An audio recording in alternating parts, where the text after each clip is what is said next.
প্রিয় বন্ধুরা, কেমন আছেন? আশা রাখি ভালো।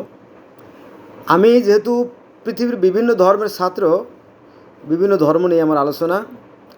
আজকে যে বিষয়টি নিয়ে আলোচনা করব, এটাও বেশ গুরুত্বপূর্ণ হতে চলেছে। সেটা হচ্ছে যে পৃথিবীর সর্বপ্রাচীনতম যে ধর্ম সনাতন ধর্ম এবং সর্বনবীন যে ধর্ম ইসলাম ধর্ম, এই উভয়ের মধ্যেই প্রথম মানব মানবীর কয়জন সন্তান ছিল।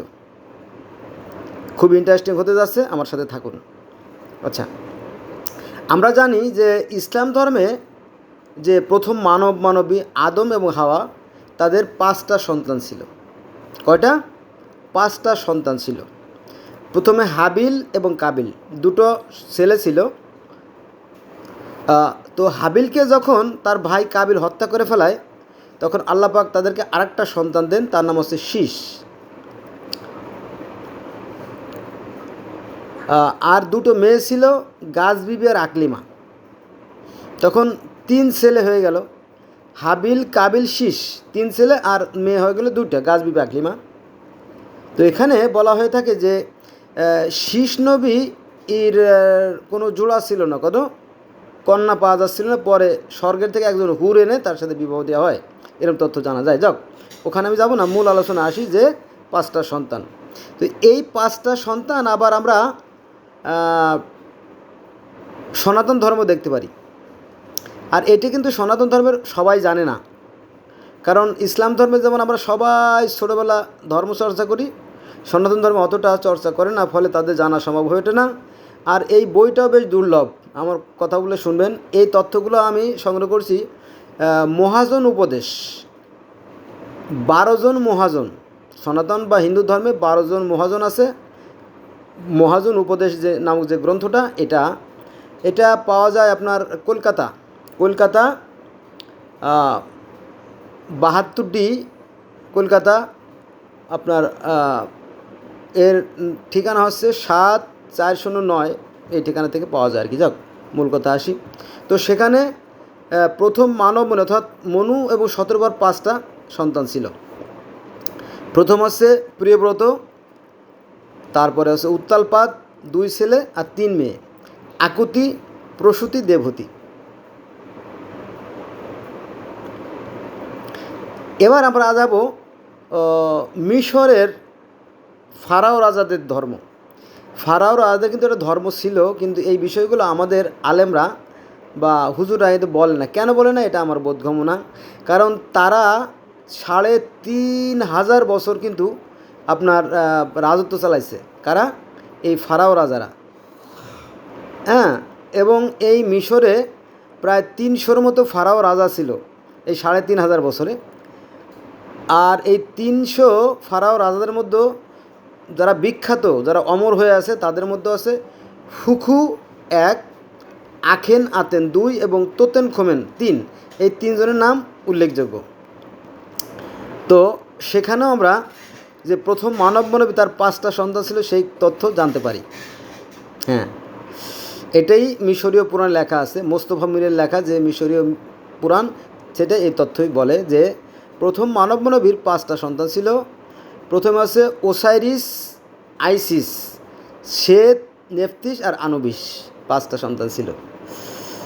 এবং সেতের সাথে তার ভাইয়ের একটা যুদ্ধ হয়েছিল, যেমন হাবিল কাবিলের সাথে যুদ্ধ হয়েছিল। এই কাহিনী যেমন ইসলাম ধর্মে আছে, হাবিল কাবিলের সাথে যুদ্ধ হয়, এক ভাইরে মেরে ফেলে। তো এর মধ্যে ভাইতে ভাইতে যুদ্ধের কাহিনী আবার মিশরীয় ধর্মে আছে যে ওসাইরিসকে তার ভাই সেত হত্যা করে ফেলে। পরে ওসাইরিসের স্ত্রী সেই সেতের ওসাইরিস যে দেহবশেষ, অর্থাৎ 14 টুকরা, সেগুলো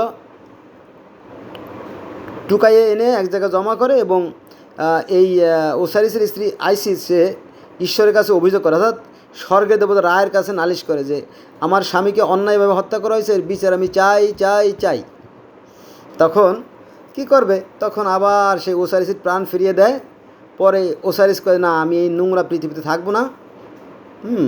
পরে একটা বাচ্চা জন্ম দেয়, অবশ্য বাচ্চা দিয়ে সে চলে যায় কোথায়? স্বর্গে চলে যায়। কার সাথে? ঈশ্বরের সাথে। ঈশ্বরও রাগ করে স্বর্গে চলে যায়। ঈশ্বর অর্থাৎ আল্লাহ বা সৃষ্টিকর্তা এবং তার যে সন্তান, মানে সন্তান তো না, তার সৃষ্টি মানুষ আর কি।